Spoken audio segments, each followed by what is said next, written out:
जय माता दी भक्तों। धार्मिक एवं पौराणिक कथाओं के अंतर्गत आज हम आपके लिए लेकर के आए हैं पितृपक्ष में यह जानकारी कि गया में ही श्राद्ध करने से क्यों होती है पितरों की मुक्ति। आइए जानते हैं इस कथा को। ब्रह्मा जी जब सृष्टि की रचना कर रहे थे तब उनसे असुर कुल में गया नामक असुर की रचना हो गई। गया असुरों के संतान रूप में पैदा नहीं हुआ था, इसलिए उसमें आसुरी प्रवृत्ति नहीं थी। वह देवताओं का सम्मान और आराधना करता था, लेकिन उसके मन में एक खटका था। वह सोचा करता था कि भले ही वह संत प्रवृत्ति का है, लेकिन असुर कुल में पैदा होने के कारण उसे कभी सम्मान नहीं मिलेगा। इसलिए क्यों न अच्छे कर्म से इतना पुण्य अर्जित किया जाए ताकि उसे स्वर्ग मिले। यह विचार कर गयासुर ने कठोर तप से भगवान विष्णु को प्रसन्न किया। भगवान ने वरदान मांगने को कहा तो गयासुर ने मांगा कि आप मेरे शरीर में वास करें, जो मुझे देखे उसके सारे पाप नष्ट हो जाएं, वह जीव पुण्यात्मा हो जाए और उसे स्वर्ग में स्थान मिले। भगवान विष्णु से वरदान पाकर गयासुर घूम घूम कर लोगों के पाप दूर करने लगा। जो भी उसे देख लेता उसके पाप नष्ट हो जाते और स्वर्ग का अधिकारी हो जाता। इससे यमराज की व्यवस्था गड़बड़ा गई। कोई घोर पापी भी कभी गयासुर के दर्शन कर लेता तो उसके पाप नष्ट हो जाते। यमराज उसे नरक भेजने की तैयारी करते तो वह गयासुर के दर्शन के प्रभाव से स्वर्ग मांगने लगता। यमराज को हिसाब रखने में संकट होने लगा। यमराज ने ब्रह्मा जी से कहा कि अगर आप गयासुर को नहीं रोकेंगे तो आपका यह विधान समाप्त हो जाएगा। सभी को उसके कर्म के अनुसार फल भोगने की व्यवस्था दी है।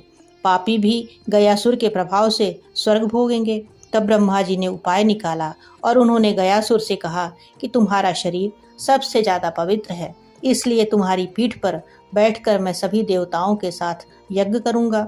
उसकी पीठ पर यज्ञ होगा। यह सुनकर वह सहर्ष तैयार हो गया।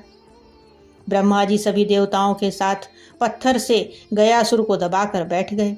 इतने भार के बावजूद भी वह अचल नहीं हुआ। वह घूमने फिरने में फिर भी समर्थ था। तब देवताओं को चिंता हुई और उन्होंने आपस में सलाह किया कि इसे भगवान विष्णु ने वरदान दिया है, इसलिए अगर स्वयं श्री हरि भी देवताओं के साथ बैठ जाएं तो गयासुर अचल हो जाएगा। तत्पश्चात श्री हरि भी उसके शरीर पर आ बैठे।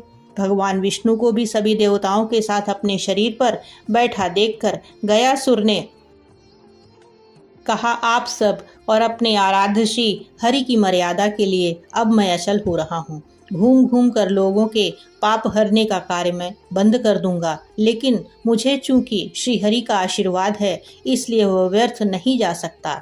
इसलिए श्री हरि आप मुझे पत्थर की शिला बना दें और यहीं स्थापित कर दें। श्री हरि उसकी इस भावना से बड़े खुश हुए और उन्होंने कहा, अगर तुम्हारी कोई और इच्छा हो तो मुझसे वरदान के रूप में मांग लो। गया ने कहा कि हे नारायण, मेरी इच्छा है कि आप सभी देवताओं के साथ अप्रत्यक्ष रूप से इसी शिला पर विराजमान रहें और यह स्थान मृत्यु के बाद किए जाने वाले धार्मिक अनुष्ठानों के लिए तीर्थ स्थल बन जाए।